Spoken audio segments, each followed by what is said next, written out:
Eh, Aquí no importaría, por ejemplo, disculpen, eh, el tema de la verdad o la falsedad de lo que se ha dicho, sino lo que va a importar es que influya de modo negativo en la buena fama. Entonces, eso trae como consecuencia que va a restar valor a la prueba de la verdad en los delitos de injuria y de la calumnia. Esas son las dos consecuencias. Recordemos, estamos todavía en el aspecto o en la concepción fáctica que acepta el honor desde un plano objetivo y subjetivo. Ahora vamos a ir a los problemas, ¿ya? Entonces vamos, ítem 1, puntos, consecuencias materializadas en problemas. Y esto se asemeja más o se va a subsumir en el tema de los titulares del derecho al honor. ¿Qué pasa, por ejemplo, en los menores de edad? Vamos con el caso 1. Supongamos que X, mayor de edad, le dice Mongolita malnacida Y, quien es recién una nacida. Ponte o pongamos en cuenta que tiene, digamos, 2 años. ¿Listo? Entonces, aquí nos preguntamos, ¿se le ha lesionado el honor subjetivo u objetivo? Recordemos, ¿no es cierto? El honor subjetivo es como yo me siento. Si, digamos, a mí me dicen palabras, eso ataca mi foro interno y, digamos, debilita mi autoestima. En cambio, el honor objetivo es aquellas palabras, gestos o cualquier otra de otra connotación que al momento de ser proferidos chocan con mi reputación, con mi buena reputación. Entonces aquí la pregunta es, ¿un menor de edad tiene reputación o todavía no tiene reputación? Segunda pregunta, ¿un menor de edad, hablando de un bebé de 2 años, de 3 años, entiende lo que se le ha dicho? ¿Entiende ese insulto que se le ha proferido o no entiende? Entonces, fácilmente si nosotros concluimos que no entienden, podríamos decir que aquí no se cometería el delito, llámese injuria o llámese una difamación, ¿correcto? Entonces, vamos a lo que les he explicado. La concepción fáctica, objetiva o subjetiva, que los menores no pueden ser sujetos pasivos del delito contra el honor por los datos que yo les he dado. Primero, porque no tienen reputación, y segundo, porque no entienden lo que se les dice, ¿correcto? Un sentido de autovaloración. Entonces, cualquier palabra que yo pueda decir, cualquier frase que yo no va a lesionar ni su honor objetivo, ni su honor subjetivo. Pero recordemos, desde una concepción fáctica. Entonces, en conclusión, los menores no serían sujetos pasivos del recto. Si nosotros podríamos decir si es correcto, entonces la pregunta sería, ¿desde qué edad se podría asumir lo contrario? O sea, ¿desde qué edad uno podría decir que el menor o el niño ya entiende que ya tiene una reputación? ¿En qué momento este menor adquiere una reputación? Entonces, como nos damos cuenta, eso es eh, muy valorativo, ¿ya? Lo cual no genera seguridad jurídica. ¿Y cómo lo determinaríamos también? A través de una pericia quizás, ¿no? Sucede lo mismo con los incapaces que con los menores.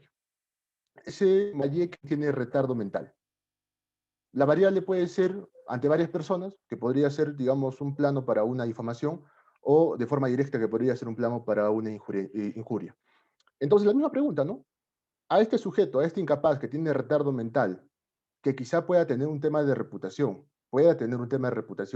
lo que se plasmaría en un honor objetivo, pero determinadamente no va a tener un honor subjetivo, porque no va a entender lo que le has dicho. Entonces, desde ese plano, nos volvemos a preguntar, ¿se le ha lesionado el honor subjetivo u objetivo?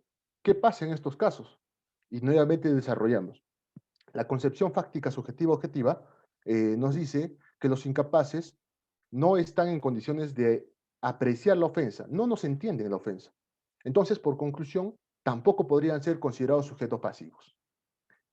Y nos volvemos a preguntar lo mismo, ¿no? ¿Esto es correcto? Eh, ¿Genera seguridad jurídica? Entonces, todas estas concepciones que acabamos de ver, eh,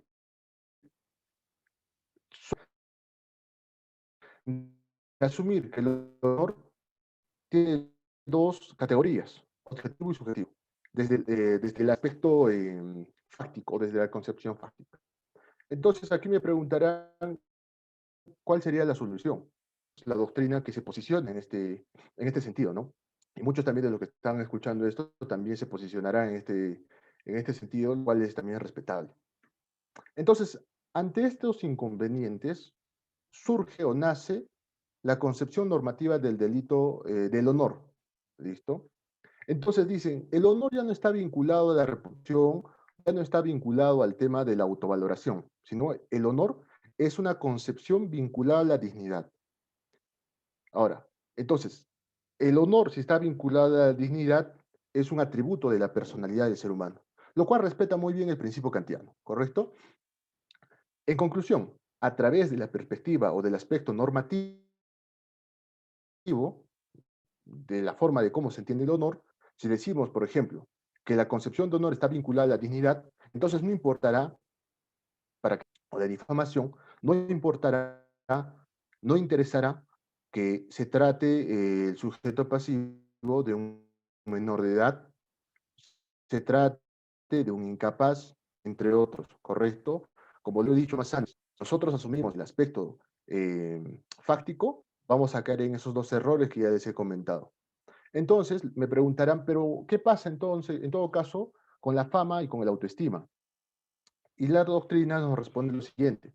El fama y la autoestima, lo que es, digamos, el objetivo subjetivo desde la corriente de la concepción fáctica, solamente son reflejos o es la materialización de la dignidad, nada más. En todo caso, en el desarrollo de toda la exposición, vamos a abordar desde el aspecto normativo del honor. Pero, sin embargo, he considerado que es importante que ustedes recuerden y conozcan la concepción fáctica. Ítem número 2, ¿es la persona jurídica titular del bien jurídico honor? Esto es un problema, digamos, una discusión bastante amplia. Hay docentes, hay doctrinarios que dicen que sí, hay otros que dicen que no. En ese baremo de los que dicen que no, yo me posiciono, y en esa línea de pensamiento está el doctor Salinas Sicha, el doctor. Hemos dicho que desde la visión normativa el honor se sustenta en la dignidad, acá nos preguntamos fácilmente, ¿no? Las personas jurídicas ostentan dignidad, dignidad, estamos hablando de dignidad. No. Entonces, la respuesta es sencilla. Si no ostentan dignidad, no podrían ser titulares del honor. ¿Qué pasa si asumimos la otra corriente, la concepción fáctica? Y nos adentramos, por ejemplo, al honor objetivo, que es la buena reputación. Ahí, si nos preguntamos, por ejemplo, reputación, fama, sí. Entonces, en conclusión, tendrían que ser pasibles, es decir, titulares del bien jurídico honor. Dependerá de la concepción que ustedes puedan adherirse para dar solución a los problemas prácticos que se pueden presentar. Entonces, volviendo a recapitular este punto, si las personas jurídicas no tienen dignidad, por consiguiente, no pueden tener o no pueden ser titulares del bien jurídico honor. Vamos a ver el otro punto en forma de pregunta, ¿no? ¿Los menores pueden ser sujetos pasivos del delito de calumnia? La respuesta categórica va a ser no, pero vamos a ver algunas cuestiones. La posición mayoritaria, o mejor dicho, partamos primero por qué es la calumnia, ¿no? La calumnia es la atribución falsa de la comisión de un delito a una persona. Y lo importante es atribución falsa de la comisión de un delito a otra persona. Entonces, la pregunta es, digamos, eso sería una respuesta positivista, ¿no? Pero vamos a ver algunas acá variantes. La posición mayoritaria nos dice que los menores no cometen delitos, sino cometen infracciones, lo que les acabo de decir. Porque el tipo penal de calumnia exige que haya una atribución falsa de un delito, no de una infracción. Caso contrario, no sería una calumnia. En mi postura personal, yo sostengo lo siguiente. Si nosotros hacemos una interpretación teleológica de este tipo penal, es decir, ¿qué es lo que yo considero que sí podrían ser eh, eh, los sujetos menores de edad sin ningún inconveniente. ¿Por qué? Porque lo que se intenta aquí proteger ese honor, ¿correcto? Entonces, no se puede, o que los sujetos menores de edad no cometen infracciones, entonces estaríamos prestando un poco de protección al bien jurídico honor. Eh, Otro punto importante es el tratamiento de los difuntos, ¿no? La pregunta es sencilla, ¿se puede cometer algún delito contra las personas muertas? La respuesta categórica será que no. Pero hay que ver aquí tres aspectos importantes. Al ya no tener una dignidad, por llamarlo así, no ostentan ya el bien jurídico honor y por ende no se les puede lesionar, pero hay que ver tres puntos de vista. El primero, o tres casos o tres situaciones que se pueden presentar. El primero es cuando la ofensa es inferida a una persona viva que fallece antes o después de haber sido querellado o haber querellado, se hizo a una persona viva. Eso es lo importante. Entonces, no se trata de una lesión al honor de un difunto. Cuando se le lesionó el honor, aún estaba vivo, sino de una persona viva. Vamos a ver el tratamiento procesal, porque esto varía, por ejemplo, en la legislación colombiana y mexicana, si no me equivoco. Y lo importante en este caso va a ser determinar que esa ofensa que se le ha sido consentida. El sentimiento va a funcionar, dependerá de la postura que ustedes adopten, como una causa de justificación o como una causa de atipicidad. ¿Listo? Corriente que ustedes sigan va a depender a la conclusión que ustedes lleguen también. El segundo punto es importante también. ¿Qué pasa, por ejemplo, cuando la ofensa se refiere a una persona muerta, pero lesiona el honor de una persona viva? Lo que comúnmente se llama la redirección de la vulneración al honor. En este caso, imaginemos, ¿no? Estamos en un velorio y el muerto es Juan, y viene María, y vulnera o dice una frase que atentaría contra el honor de Juan si estaría vivo, pero como está muerto no se le puede atentar contra el honor, ¿correcto? Pero esa frase que María ha dicho se redirecciona a la ofensa de los familiares, ¿ya? Son casos, digamos, que no se presentan mucho y son problemáticas teóricas, sobre todo. Ejemplo, digamos que María, cuando estaba ahí Juan, dice que Juan es un impotente. En otras palabras, que no puede mantener relaciones sexuales. Pero Juan tiene 3 hijos. Entonces, en conclusión, ¿qué está diciendo María? Que esos 3 hijos no son hijos de Juan. ¿De quién será? ¿Podría haberse menoscabado el derecho al honor de estos 3 hijos? Sí, correcto, sí podría. Pero habría que ver también otras matizaciones. Entonces, la redirección de la vulneración, si bien es cierto, está dirigido contra una persona muerta, y por conclusión no podríamos decir que se le ha lesionado el honor, pero sin embargo se redirecciona por el contenido a las personas vivas. Podría ser, por ejemplo, de un familiar, la esposa, ¿cómo sucede con las personas jurídicas?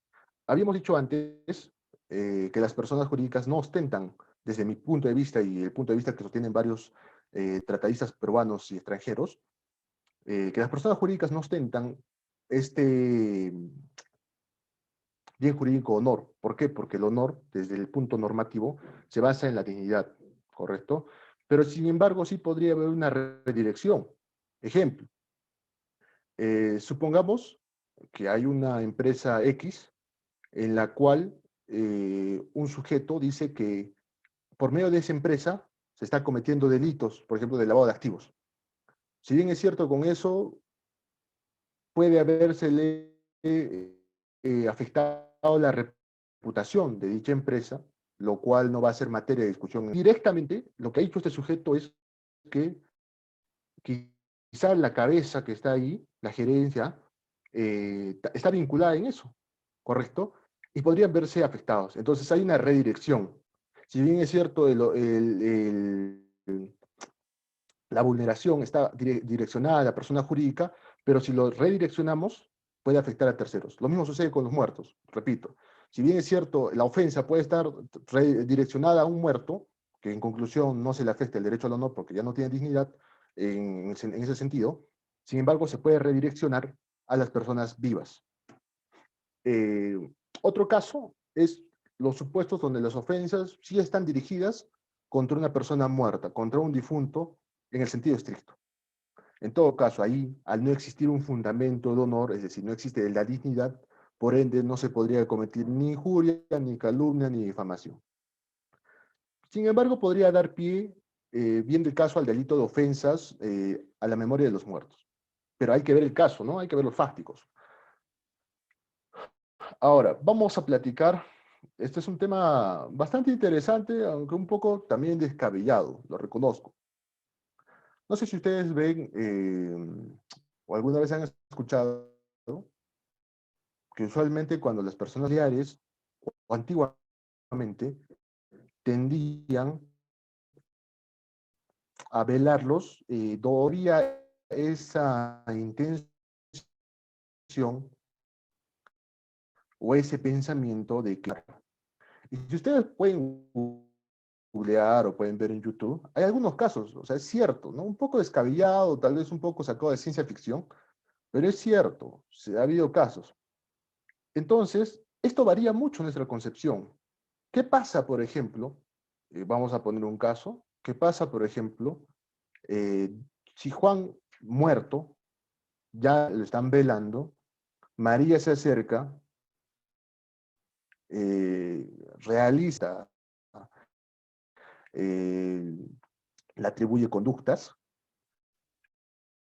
y hasta ahí podríamos decir, ¿no es cierto? Oye, pero Juan está muerto, entonces si Juan está muerto, no hay dignidad, por ende, no hay delito contra el honor.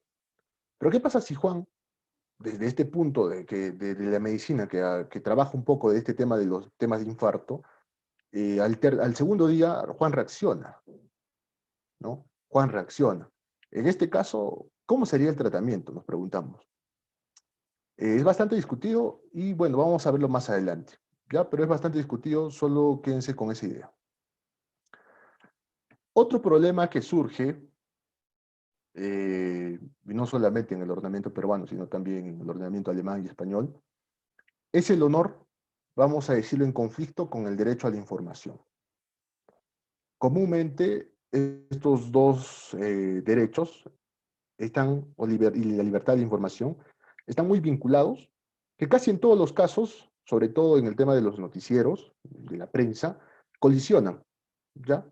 Colisionan no en un sentido estricto, porque lo vamos a ver más adelante. Entonces, ¿cuál es la solución ante estos supuestos? Hay el Acuerdo Plenario 3/2006, ya en el año 2006, casi hace 15 años aproximadamente. La Corte Suprema ha dejado ya sentadas las bases de cómo debe ser el tratamiento.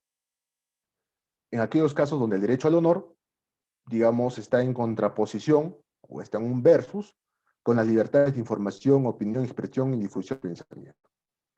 Sobre eso, la Corte Suprema dijo que la solución es hacer un juicio ponderativo. Hay que hacer un juicio ponderativo para ver si en el caso en concreto debería primar el honor o debería primar la libertad de expresión. Partamos de lo siguiente. Si nosotros revisamos doctrina, hay algunos que sostienen, en la doctrina española, por ejemplo, que en el caso de conflicto entre el honor versus la libertad de expresión, debería primar la libertad de expresión. Y otros que sostienen que debería primar la libertad, o mejor dicho, el derecho al honor. Pero sin embargo, la Corte Suprema, a través de este acuerdo plenario, ya nos han dicho que ambos derechos tienen la misma categoría, ¿ya?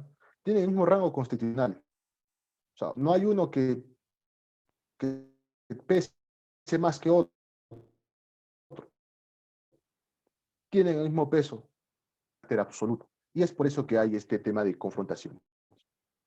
Entonces, para aplicar el juicio ponderativo, hay que tener en cuenta las circunstancias del caso y hay que tener en cuenta también que el honor y la libertad de expresión son derechos que tienen un mismo valor constitucional. Continuemos. Entonces me preguntarán, ¿cuál es ese método ponderativo? Lo primero es fijar el ámbito propio de cada derecho. Es decir, que las expresiones incidan en la esfera pública, no en la intimidad de las personas. En un caso en concreto, supongamos que un noticiero X sale haciendo expresiones pero que inciden directamente en el fuero privado del sujeto. En este caso, ya no entraríamos a toda esta discusión, porque el primer filtro, digamos, ya anuló toda la discusión. Va a primar el derecho al honor y por ende se ha cometido el delito viendo los hechos, ya sea de calumnia o de difamación. De difamación, perdón.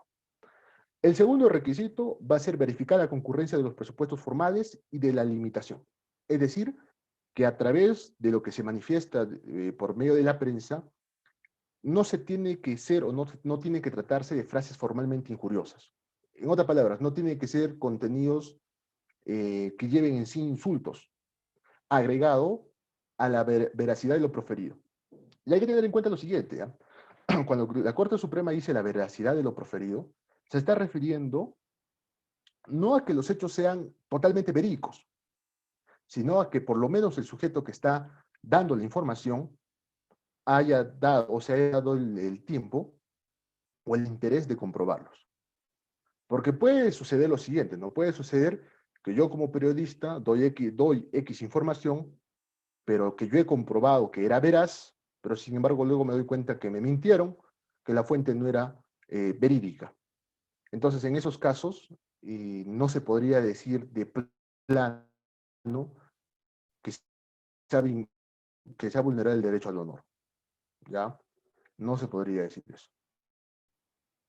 Luego, en un tercer filtro, hay el justificado o injustificado del interés. Y esto va muy vinculado al tema del interés público. ¿Sí? Creo que al interés público, por ejemplo, le compete conocer los aspectos, digamos, de corrupción que hay en el Estado. Pero al interés público, o sea, a excepción de cierto sector, no le interesa conocer, por ejemplo, la vía privada de... Ahí está la vinculación. Y por último, hay que comprobar que el límite que se trata, que respete el contenido esencial del derecho limitado. Y vamos a verlo más adelante. ¿Listo? En todo caso, eh, para la solución de este conflicto es insuficiente la resolución a través u observando el elemento subjetivo. O sea, no nos hay que poner a observar si tenía el dolo o no tenía el dolo de lesionar el honor, sino hay que hacer esa ponderación que ya les he enseñado. En estos casos, ¿cómo se sale? A través de una causa de justificación que va a ser el que obra en ejercicio legítimo de un derecho. Esa va a ser la causa de justificación por excelencia. Aunque, no sé si ustedes recuerdan el caso Magali Medina y Gisela Barcárcel, donde, por ejemplo, la tesis de la defensa era plantear un filtro de imputación objetiva, específicamente la aceptación social de los periódicos chicha. Lo pueden revisar, es bastante interesante también ese caso. Ahora sí, una vez que hemos terminado la parte preliminar, pasemos que bien se nos han asignado. El delito de injuria, la estructura es básica, ¿no? El delito de injuria, artículo 130 del Código Penal, nos dice lo siguiente. El que ofende o ultraja a una persona y nos dice tres caminos, por palabras, por gestos o vías de hecho. Vamos a desarrollarlos también. Tipicidad objetiva. La expresión ofender y ultrajar, si bien es cierto, el legislador lo pone como un distintivo, sin embargo, debe ser entendido como sinónimos. Entonces, en todo caso, no hay un mayor problema o un inconveniente en entender ese aspecto. En el delito de injuria, no interesa que lo que se dice sea verdad o sea falso. Ojo, aquí lo único que importa, que interesa es que el sujeto pasivo considere que se le ha ultrajado el derecho a su amor propio. Por ejemplo, si yo a una persona le digo prostituta o le digo gigoló, puede ser cierto, puede que sea cierto, pero en el delito de injuria eso no está en discusión, sino simplemente que este sujeto se haya sentido afectado en su honor. ¿Listo? Entonces, si hemos dicho eso, por consiguiente, va a ser indiferente que las palabras, gestos o vías de hecho sean verdaderas o falsas. Ahora me preguntarán, pero Cristian, ¿qué se entiende por gestos o vías de hecho? Partamos por lo fácil, aunque esto es sencillo, ¿ya? La palabra entiéndase verbal o escrita. O sea, yo le puedo decir a una persona o lo puedo agredir a través de forma verbal o a través de forma escrita. Entiéndase escrito, eh, no en un sentido de que esté redactado en un papel. También puede ser texteado, ¿no? A través de las redes sociales, a través del chat privado. Ahora, los gestos y las vías de hecho tienen una diferenciación importante. Los gestos solamente se circunscribe a los movimientos de la cara, lo que comúnmente se llama las muecas, o cualquier movimiento corporal ajeno a la cara, ajeno al rostro. Sin embargo, nosotros en el diario vivir entendemos que gestos es tanto el movimiento del rostro como el movimiento de las manos, el movimiento de todo el cuerpo. Pero ahora, normativamente, entendamos que los gestos necesariamente solo tienen que ser materializados con el rostro. Por ejemplo, sacar la lengua, hacer una cara, no sé, de asco ante una persona. Vías de hecho, pero lo más común, sacar el dedo medio, por ejemplo. ¿Listo? Ahora, en este delito es necesario y es indispensable que exista una relación directa entre el sujeto activo y sujeto pasivo. Es decir, que al momento en que se le da al sujeto pasivo, o mejor dicho, al momento en que se le profiere una ofensa al sujeto pasivo, este tiene que estar presente. Caso contrario, la doctrina nos dice que podría ser una difamación. Pero ¿qué pasa, por ejemplo? ¿Qué pasa? Y aquí yo un poco discrepo con este punto. En aquellos delitos, o mejor dicho, en aquellas injurias que son cometidas a través de los chats, de las redes sociales. Por ejemplo, ¿no? A mí me insultan, ¿no? Ya eres un tal cual y X, listo. Pero yo, eso pasó a las 4 de la tarde, mientras estaba dando la ponencia, y yo ya lo veo a las 7, cuando estaba terminando la ponencia. Entonces, si bien es cierto, no hubo una realiza en esa relación. No sé si me dejo entender, ¿ya? Entonces, en esos casos, la doctrina podría decir, eso es una difamación. Pero no, si nosotros somos estrictos en el entendimiento, eso va a ser una injuria. Yo creo que lo correcto y lo razonable es que eso va a ser una injuria. Estamos hablando, ojo, por medio del chat privado, ¿no? Otra cosa será que me lo publiquen en mi muro, que ahí se va a materializar otro delito, que ahí sí podría ser una difamación, ¿ya? Ahora, el bien jurídico en este delito, como ya le hemos tratado al principio, es el honor vinculado a la dignidad de la persona.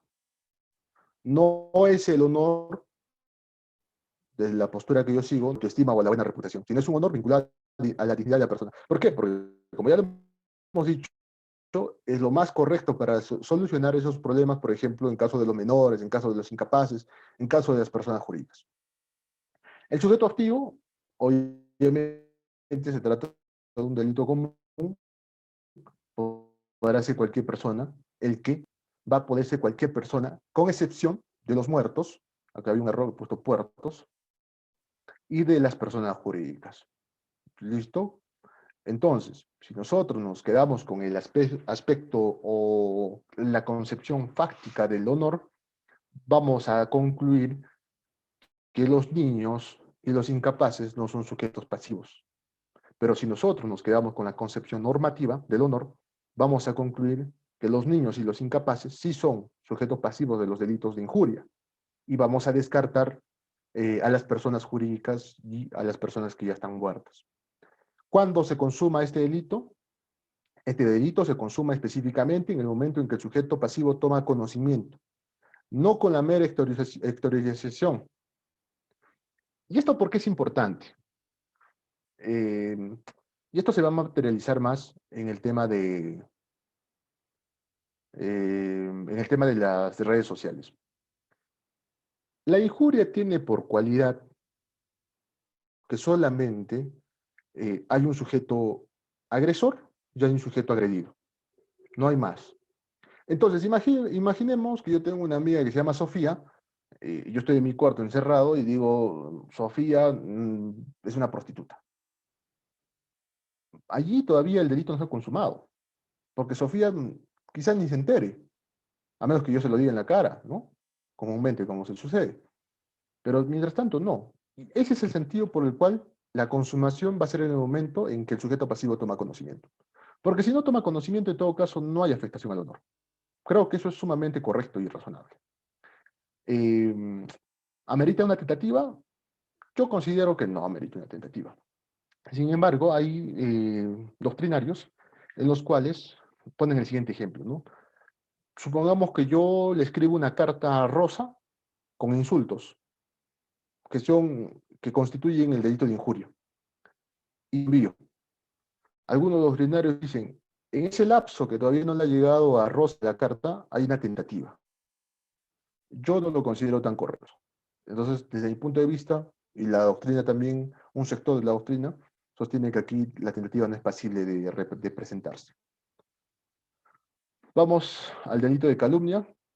El delito de calumnia también tiene una estructura bien sencilla, como lo pueden ver aquí, el que atribuye falsamente a otro un delito. ¿Qué le tienes que atribuir a otra persona? Un delito. Puede ser una infracción. Si hacemos una interpretación teológica, podríamos decir que sí, para proteger también a los menores de edad. Si hacemos desde un plano literal de la norma, diríamos que no. Ya lo hemos expuesto también en su momento eso. Tipicidad objetiva de este delito. Ah, bueno, me olvidaba, ¿no? Pero bueno, en la injuria, obviamente la tipicidad subjetiva es el dolo. Solamente se comete por dolo. En la que retornamos otra vez a la columna, la tipicidad objetiva. Necesariamente tiene que tratarse de un hecho delictivo falso. Y cuando nosotros hablamos de un hecho delictivo falso, ocurren dos posibilidades. Que el delito no ocurrió en la realidad, es decir, nadie lo ha cometido, o que el delito sí ocurrió, pero no lo cometió la persona a cual se le está achacando la comisión de ese delito. Entonces hay dos posibilidades en las cuales un caso o un dato importante, ¿no? ¿Qué pasa, por ejemplo, si una persona ante la autoridad atribuye o imputa falsamente la comisión de un delito a determinada persona? ¿Comete calumnia o comete denuncia calumniosa? Al igual que la doctrina mayoritaria, yo considero que acá hay un concurso de delitos. Entonces, esa persona habrá cometido calumnia y habrá cometido denuncia calumniosa. ¿Por qué? Es importante ver los bienes jurídicos. En la denuncia calumniosa no se protege el delito al honor, o no se protege, perdón, el bien jurídico honor. En la calumnia sí. Entonces, sí es posible de haber un concurso, seriamente falsa. Porque si, digamos, el delito imputado no es falso, podría dar pie a una injuria, pero no a una calumnia. En todo caso, como le hemos dicho ya desde el plano normativo, el bien jurídico será el derecho al honor desde una concepción o entendiéndolo desde el plano de la dignidad del hombre. ¿Cuándo se consuma este delito? Cuando se toma conocimiento. Lo mismo. No es viable tampoco la tentativa. En el plano subjetivo solamente se comete por dolo, no por culpa. Recordemos que el Código Penal, específicamente la parte de los delitos, se circunscribe al sistema numerus clausus. Es decir, que para que una conducta sea sancionada de forma culposa, el tipo penal tiene que decir necesariamente o expresarlo de forma concreta, ¿no? El que por culpa mata a una persona, ¿no? Una cosa así. En cambio, si nosotros nos regiríamos por el sistema de números apertus, cualquier delito podría ser culposo. Eso no sucede en el Perú. Entonces, si nosotros partimos de que esta es la estructura, el que atribuye falsamente a otro un delito, es un delito netamente doloso, descartamos la culpa como elemento subjetivo en estos casos. Pasamos a la difamación. La difamación tiene una estructura también simple, pero a diferencia de las otras, tiene dos agravantes. La difamación nos dice, ¿no? El que ante varias personas, eso es importante, reunidas o separadas, pero de manera que pueda difundir la noticia, atribuye a una persona un hecho, una cualidad o una conducta. Que pueda, posibilidad, no dice que perjudique, sino dice que pueda perjudicar su honor o reputación. En el párrafo 2 es lo que comúnmente se conoce como difamación calumniosa. Es decir, que yo le atribuyo ante varias personas reunidas. Y en el párrafo 3 es lo que comúnmente se conoce como difamación masa. Yo uso otros medios por los cuales esa información falsa se puede masificar. Actualmente tendrían que ser las redes sociales. En la difamación, lo trascendente es la difusión o la divulgación. Por eso la doctrina dice que eso se trataría de una injuria especial. Segundo punto, cuando el legislador nos dice varias personas, entiéndase que son dos o más. Podrán ser tres, podrán ser cuatro, pero siempre necesariamente tienen que ser dos o más. Y aquí una pregunta interesante, ¿no? La difamación o ese comportamiento que se le está atribuyendo a un sujeto se dice en un jardín de niños, ¿no? De menores. O se dice, para ser, digamos, más, más estrictos, se dice, digamos, ante 5 recién nacidos que no pueden ni hablar o que no pueden ni decir ni una sola palabra. Este tema fundamental. La posibilidad de difundir esa noticia. No va a haber. Entonces, se cometería ese delito. No es necesaria la divulgación. Entiéndase, no es necesaria la divulgación, no en contraposición a lo que acabo de decir, sino que, por ejemplo, para que se cometa el delito, no es necesario que, digamos, Ana y María, que escucharon lo que yo dije, lo comenten o lo empiecen a decir a toda la comunidad o a toda la sociedad. Solo basta que yo haya hecho esa atribución de esa cualidad a X persona cuando Juan o María estaban juntas o separadas. Nada más. El bien jurídico tutelado es el derecho al honor vinculado necesariamente a la dignidad de la persona. Sujeto activo podrá ser cualquier persona, es un delito común, y el sujeto pasivo va a ser también cualquier persona con excepción de las personas jurídicas y los difuntos, porque como ya le hemos dicho, no normativo. Cuando se consume con el conocimiento del sujeto pasivo. Acá, porque acá alguien, si han estado atentos, se van a preguntar, en los otros dos delitos que hemos visto, se consumaban cuando el sujeto pasivo tomaba conocimiento. Injuria, cuando el sujeto pasivo tome conocimiento. Calumnia, cuando el sujeto pasivo consuma, sin importar que el sujeto pasivo tome conocimiento. Y la respuesta es sencilla. Por la misma estructura del tipo penal. Porque el tipo penal nos dice que esa noticia tiene que ser atribuida ante varias personas, reunidas o separadas. O sea, ya hay una afectación al honor. Porque hay por lo menos dos personas unidas, juntas o separadas, que han tomado conocimiento de esa atribución que yo he realizado. Entonces, por eso aquí, en el delito de difamación, o en el delito de difamación, la consumación va a ser diferente a estos dos delitos que hemos visto. Eso es un punto importante. Ya hemos terminado la parte especial, ahora vamos a ir al plano procesal. Se trata, como hemos visto, de delitos de persecución privada.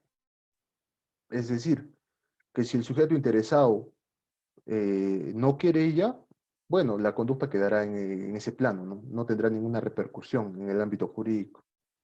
Necesariamente, el sujeto pasivo, el que se ha sentido agredido por estos delitos o por alguno de estos delitos, y esto se plasma y se materializa bastante con relación al principio dispositivo, ¿no? Si las partes no se mueven, entonces no se mueve tampoco el sistema procesal o el sistema jurídico del Estado peruano. ¿Ante quién se tiene que presentar la querella? Ante el juez penal unipersonal. Muchos lo confunden y piensan que se tiene que presentar ante el juez de paz, pero el juez de paz está adscrito al contenido o al conocimiento de otro proceso especial, ¿ya? En los casos de persecución privada, llámese calumnia, difamación o injuria, el juez que es competente es el juez penal unipersonal. Ahora, la querella, cuando nosotros querramos presentar una querella, es indispensable que cumpla con elementos exigidos en el artículo 108 del Código Procesal Penal. Aquí un paréntesis. Alguna vez escuché que me dijeron, un abogado me dijo, me comentó, que para ir a través de una querella al proceso, a una persecución de proceso privado, necesariamente tenía que haber como presupuesto una carta notarial. Y esto él lo asemejaba bastante al tema de los procesos civiles, ¿no? En la mayoría de casos, en los procesos civiles, con excepciones, cuando uno quiere demandar, necesariamente tiene que invitar primero a conciliar. Es un requisito. Pero ese requisito, digamos, de la carta notarial no está previsto en el Código Procesal Penal. O sea, en otras palabras, no es un requisito. En un caso en concreto, me lesionan o me injurian y yo me siento afectado, muy bien de frente me podría ir al proceso, al ámbito penal, no a través de una acción privada. Y no necesito mandar una carta a nadie.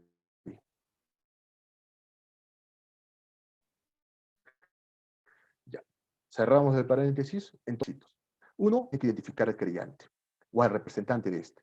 Tiene que indicar su domicilio. Tiene que hacer un relato circunstanciado del hecho punible. Más o menos es al nivel de una acusación, ¿no?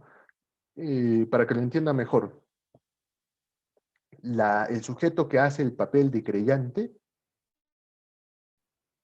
cobra el sujeto esa tarea, ¿ya?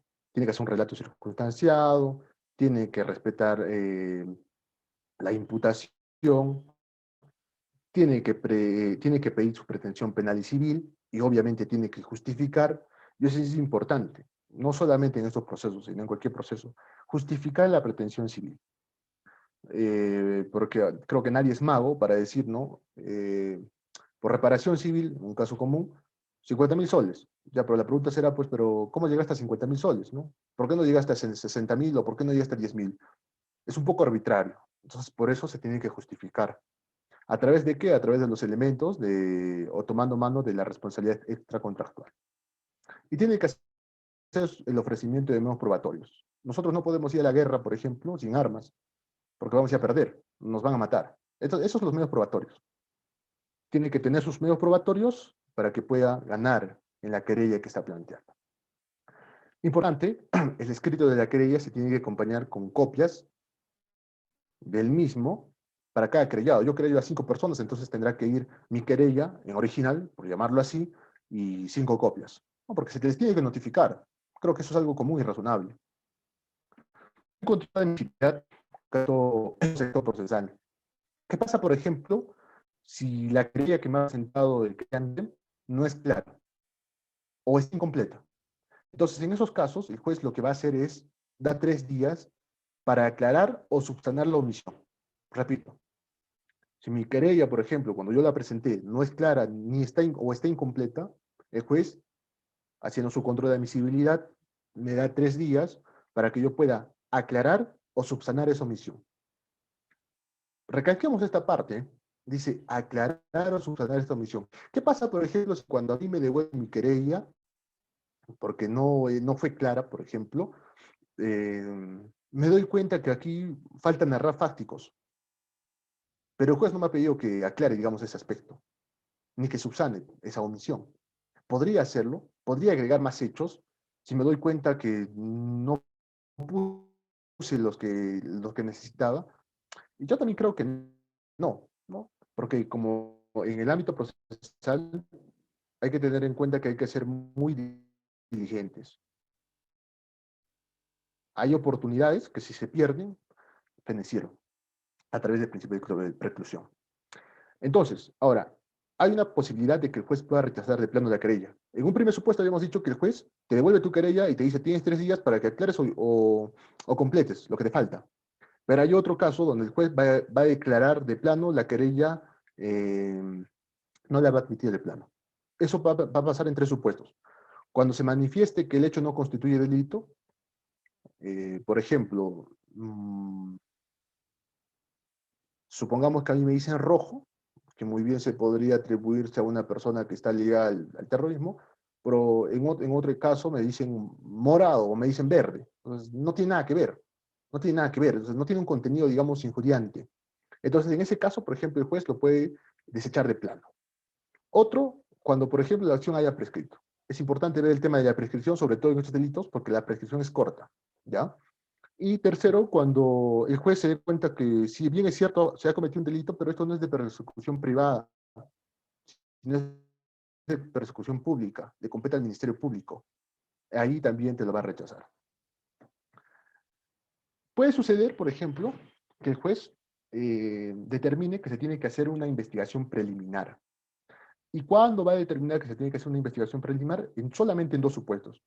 Cuando yo, por ejemplo, como querellante, ignore el nombre o domicilio del querellado. Si bien es cierto, la persona de Juan me creyó, pero no sé ni dónde vive. Entonces, ¿cómo podría yo conocer dónde vive? Eso le puedo solicitar al juez. Digamos que me ayude en ese aspecto. Para eso hay una investigación preliminar. O cuando, para describir eh, los fácticos de forma clara, precisa y circunstanciada, sea imprescindible llevar a cabo una investigación preliminar. Ambos supuestos necesariamente son a solicitud del querellante. Ahora, el juez no es el que hace esa tarea. Ojo, si bien es cierto, al juez le solicitamos para que realice esa investigación con conocimiento del Ministerio Público. ¿Listo? Ahora, vamos a suponer que un caso en concreto, yo no tenía el domicilio del querellante, del querellado, pero no tenía el domicilio del querellado. Le solicité al juez una investigación preliminar para que pueda acceder a conocer dónde está domiciliado y si le notifica a este señor. Y me notifican a mí con el documento policial. O sea, el policía ya me manda la dirección del querellado. En este caso, yo tengo solamente 5 días para completar mi querella.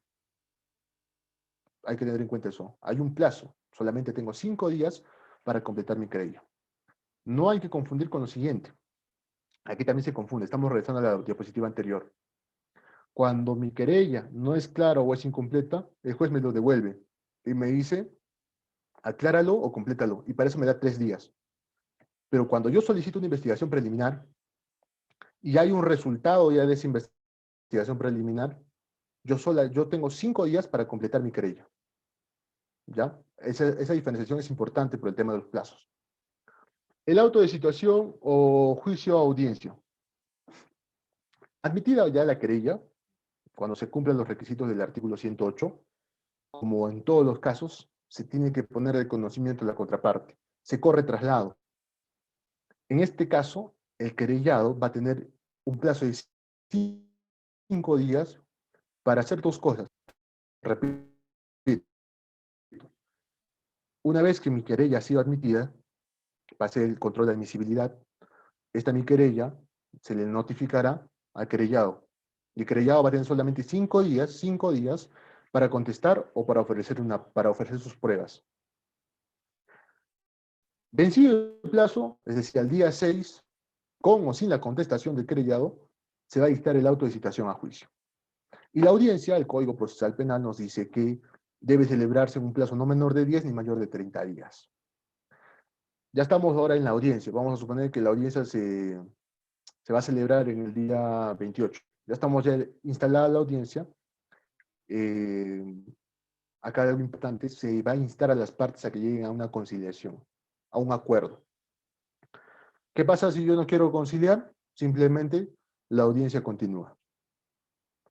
En este aspecto, va a regir las reglas en lo pertinente del juicio oral. Eso hay que tener en cuenta. ¿Ya? Y hay que tener más en cuenta lo siguiente. Y acá también va a haber un tema de discusión, ¿no? Por ejemplo, ¿qué pasa si el querellante injustificadamente no asiste a la audiencia o se ausenta durante el desarrollo?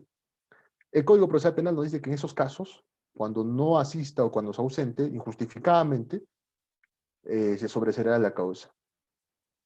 Y la pregunta es, ¿pero es necesario que esté presente el querellante en la audiencia o bastará que esté presente su abogado? Yo creo que habría acá dos respuestas que nos podrían dar la solución.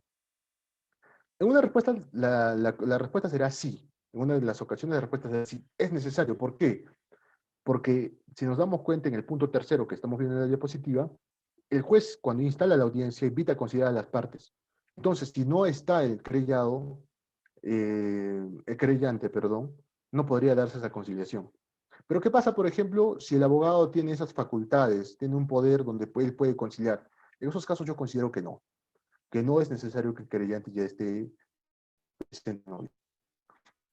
Finalmente, ya para terminar esta exposición, la muerte o la incapacidad del querellante. Habíamos dejado un punto anterior y muerto o incapacitado el querellante antes de concluir el juicio oral, cualquiera de sus herederos podrá asumir el carácter de querellante particular si comparece dentro de los 30 días siguientes la muerte o incapacidad.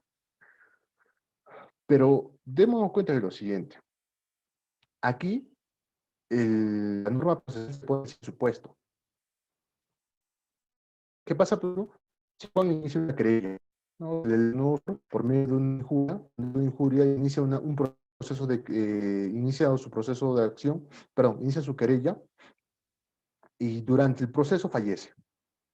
Entonces, en ese caso, no es que la causa se va a sobreseer, sino que los herederos pueden asumir ese rol, asumir, digamos, el rol de Juan, en representación de Juan, vamos a decirlo así, para concluir el proceso. El elemento fundamental es que Juan, vivo, haya ya planteado su querella, comenzado, ¿correcto?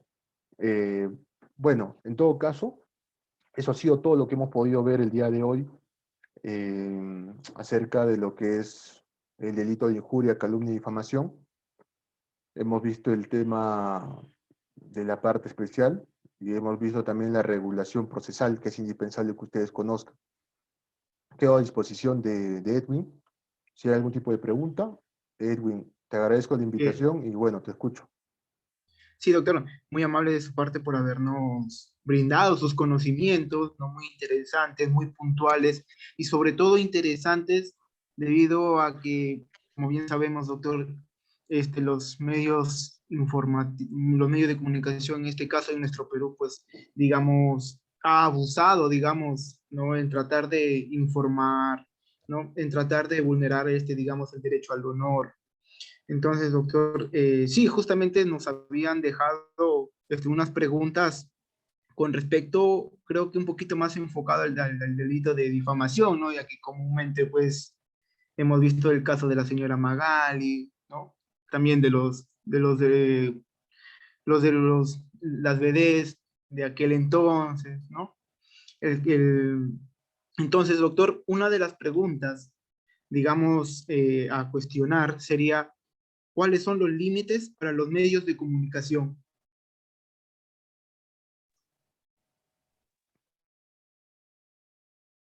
Ya, mira, como lo desarrolla el Acuerdo Plenario 3/2006, digamos, no hay un límite objetivo.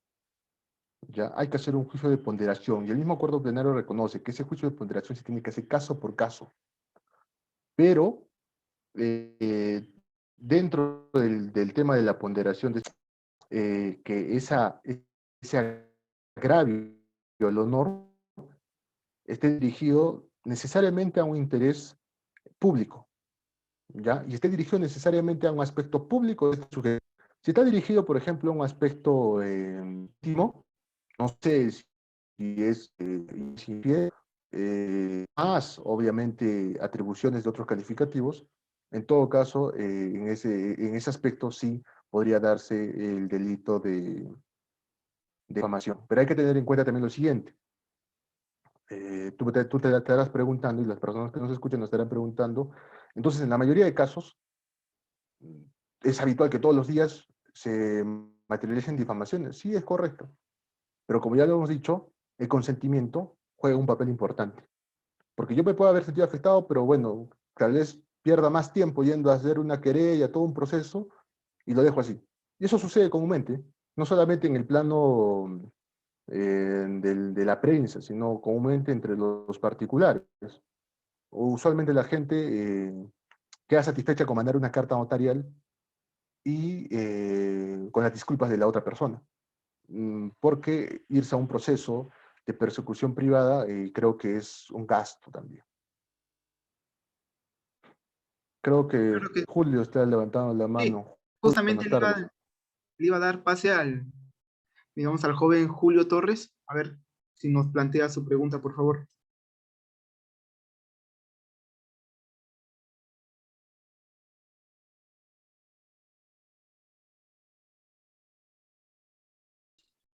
A ver, disculpa, Julio, ¿nos escuchas? Sí, ¿me escuchan? Buenas tardes. Hola. Sí, sí, te escuchamos de manera fluida. Ok, muy buenas tardes, doctor Cristian, muy buenas tardes y gracias por la exposición. Eh, le quería preguntar respecto a un hecho, respecto a un alcalde. Lo que pasa es que un ciudadano en una audiencia pública de rondas campesinas se le hace un reclamo, se podría decir, ¿no? Respecto de una obra a una autoridad, a un alcalde, y cuestionando, ¿no? Cuestionando porque había presuntos indicios de irregularidades.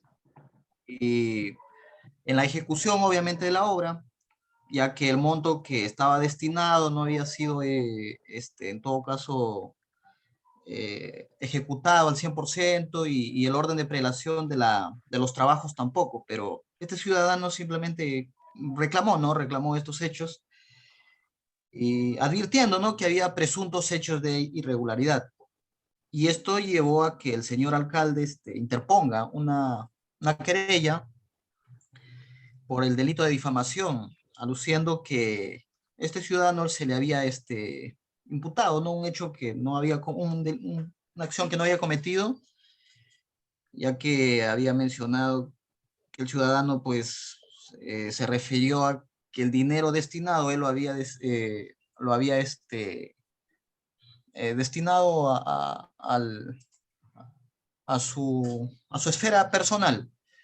Entonces, mi pregunta era si por ese hecho sería correcto ahí la configuración del delito y en todo caso, si el señor alcalde, como medios probatorios, solo tiene declaraciones de sus regidores que también estaban en la audiencia pública, si este delito se configura así y si esos son los medios probatorios suficientes o se requería otros medios para que se pueda acreditar si hubo o no calumnia. Eso sería todo, doctor. Muchas gracias. Listo, Julio, muchas gracias. En este caso habría que distinguir dos cosas, ¿no? El artículo 133 del Código Penal habla sobre las conductas atípicas. Dice, ¿no? No se comete ni injuria ni difamación cuando se trate de, voy a dar lectura, ofensas proferidas con ánimo de defensa por los litigantes, apoderados o abogados en sus intervenciones orales o escritas ante el juez penal o ante el juez. Veamos lo siguiente. En otras palabras, aquí el legislador nos dice que una persona sí podría, digamos, los elementos objetivos de la difamación, pero no será delito, no es una excusa absolutoria, sino es una causa de, digamos, de tipicidad, no será delito cuando estos se hayan cometido en las intervenciones orales o escritas ante el juez. Pero hay que tener en consideración lo siguiente, que tiene que tratarse de los sujetos procesales. ¿Listo? Por eso nos dice los litigantes, nos dice también los apoderados, abogados, en sus intervenciones. Y litigantes, entiéndase, la persona común y corriente que acude a la jurisdicción penal o civil u otra para solicitar la solución de una controversia. Esos son los litigantes, ¿no? Entonces, en tu caso, si el sujeto que atribuyó eso, porque tú me dijiste que era dentro de una audiencia, atribuyó conductas que podrían sustituirse en un delito de difamación, y es un sujeto procesal, entonces no habría delito de difamación. Pero si no es un sujeto procesal, por ejemplo, es una persona en una audiencia pública, ¿no? Imaginemos una audiencia pública donde yo estoy sentado en la parte de atrás escuchando y bueno, de la nada me levanto y empiezo a insultar. En ese caso yo no tengo el papel del litigante, entonces sí cometería el delito de difamación. Me has hecho acordar un punto importante, ya un poco saliendo de la respuesta a la pregunta. El artículo 133 nos dice que no va a cometer ese delito cuando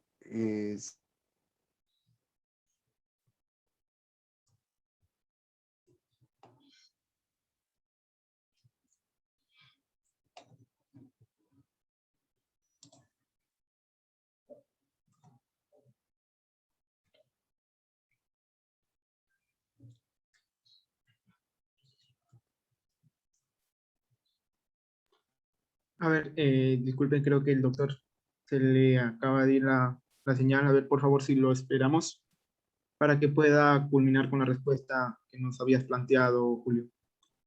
Sí, ok, doctor.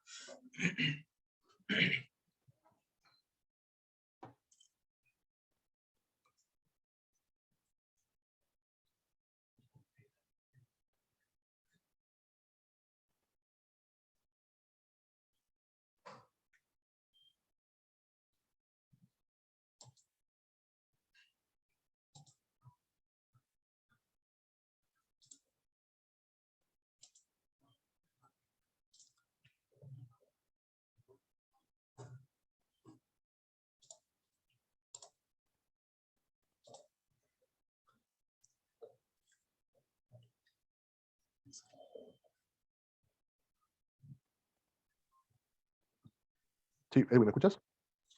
Sí, doctor, totalmente. Se cortó la señal. Entonces yo estaba diciendo que aquí lo que intenta buscar el legislador es dar una mayor protección a, o mejor dicho, un mayor ámbito de acción o de intervención a la defensa, ¿no? Porque obviamente está defendiendo un interés del litigante. Y lo mismo para mí sucedería, por ejemplo, en el ámbito del Ministerio Público. Entonces, si bien es cierto, no taxativamente no hizo, de forma literal no hizo el Código Penal, que esta causa se va a aplicar en el ámbito del Ministerio Público, yo considero que sí. Y hay doctrina también que desarrolla, doctrina nacional que desarrolla que sí podría aplicarse en un ámbito del Ministerio Público. Esa sería mi respuesta, Julio.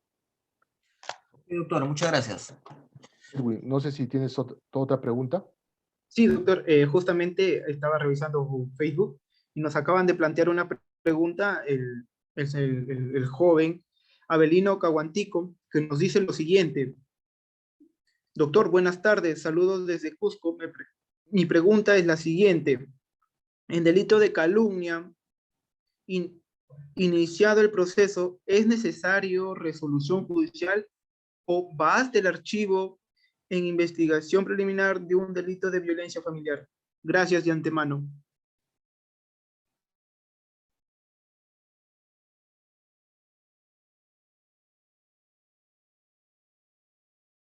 Doctor, ¿su micrófono está apagado? Sí, te pedía que por favor me leas nuevamente la pregunta. Claro, claro que sí, doctor. El joven Abelino Caguantico nos plantea la siguiente pregunta. Doctor, buenas tardes. Saludos desde Cusco. Mi pregunta es la siguiente. Con respecto al delito de calumnia, iniciado el proceso, ¿es necesario resolución judicial o basta el archivo en investigación preliminar de un delito de violencia familiar? Gracias de antemano.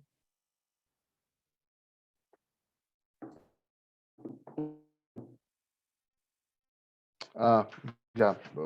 Entiendo que él se está refiriendo, claro, entiendo que él se está refiriendo a que si para la materialización del delito de calumnia, o mejor dicho, para estar exento de este delito, si bien es cierto, se entiende que si hay una sentencia firme, entonces lo que yo he atribuido es verdadero. Entonces, yo considero que puede ser ambos, ¿no? Acordémonos que el sobreseimiento o el archivo, si bien no es cosa juzgada, pero tiene la condición de cosa decidida.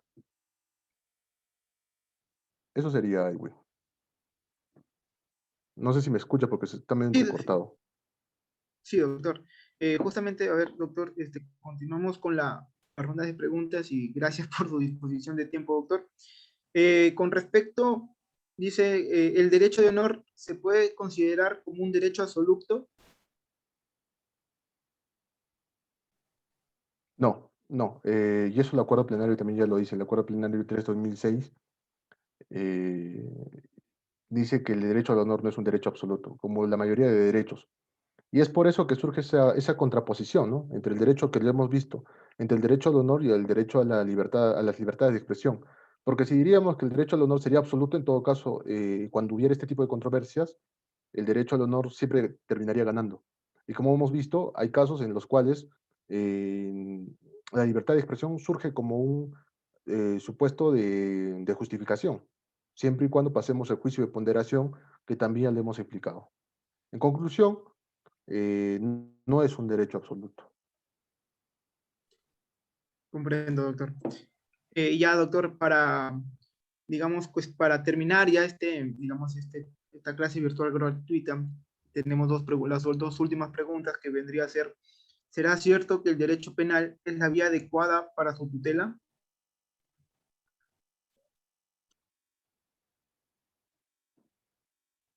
Ya, entiendo que se refiere la persona que ha preguntado si se podría optar por otro. Desde mi punto de vista, dependerá qué es lo que busque el sujeto, ¿ya? Porque si el sujeto agredido simplemente busca una compensación monetaria, entonces la vía penal no es la indicada para eso, porque muy bien eso lo podríamos realizar a través de una transacción o una conciliación. Pero si el sujeto busca, digamos, una sanción más allá del tema monetario para el sujeto agresor, entonces la vía penal podría ser la idónea. Ahora, si tú me preguntas si esto es lo correcto o no, yo creo que muy bien podría darse que esto se salga del fuero penal, ¿no? A través de los principios que rigen la parte general, como podría ser el principio de fragmentariedad o mínima intervención del derecho penal. Pero sin embargo, el legislador ha tomado en consideración que estos casos de delitos, de la materialización de delitos de injuria, calumnia o difamación, tienen que ser de acción privada eh, o su acción privada y por eso necesitan que el sujeto agredido mueva el ordenamiento jurídico. Si él no lo va a hacer. Entonces, por ahí también, digamos, esa solución no es delito de persecución pública, que necesariamente sí o sí se vaya a un proceso, ¿no? Puede depender que el sujeto, viendo la necesidad o viendo las circunstancias, viendo sus posibilidades, bueno, no vaya a un proceso especial, sino simplemente lo deje en una conciliación o una transacción. Bien, doctor, y ya para culminar, la última pregunta que nos hace Brando es, doctor, gracias por su explicación. ¿Puede considerarse lesiones leves por daño psicológico moderado producto del delito de injuria?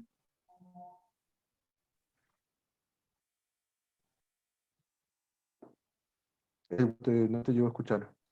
A ver, doctor, vuelvo a repetir la pregunta. Nuestro, digamos, participante, Brandon, que nos ve a través de Facebook, nos dice, doctor, gracias por su explicación. ¿Puede considerarse lesiones leves por daños psicológicos dado producto del delito de injuria? Sí, sí podría, pero hay que tener en cuenta lo siguiente. No por el tema de que sea un tema de lesiones, porque si tú me hablas de un plano psicológico, entiendo que ha habido acá atribuciones. Por ejemplo, ¿no? Un cónyuge le dice a su pareja, le insultan, le dice, no sé, le dice prostituta, le dice vendida, le dice fácil, bueno, en dos calificativos.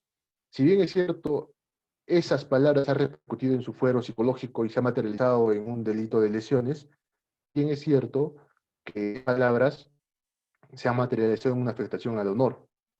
Entonces, muy bien, se podría ir, el Ministerio Público se podría encargar, eh, perdón, muy bien, en este caso, como hay dos bienes diferentes, en uno está la salud, en un sentido amplio, y en otro está el honor, entonces no habría, digamos, un tema de controversia para decir que sea.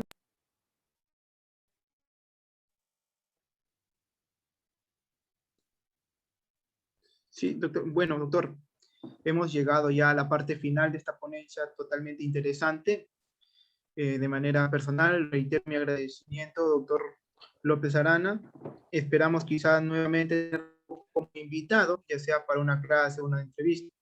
Muchísimas gracias, doctor, por su apoyo y también gracias a las personas que nos siguen a la página, a las que nos pusieron visualizar en vivo y a las que nos plantearon sus preguntas y poder, digamos, que usted lo haya resuelto. Pues no reitero una vez más mi agradecimiento, doctor, y esperamos tener otra oportunidad, tenerlo como ponente en nuestra página, doctor. Muchas gracias, muy amable. Cuídense, bendiciones. Listo, Edwin, muchas gracias. Muchas gracias. Buenas tardes.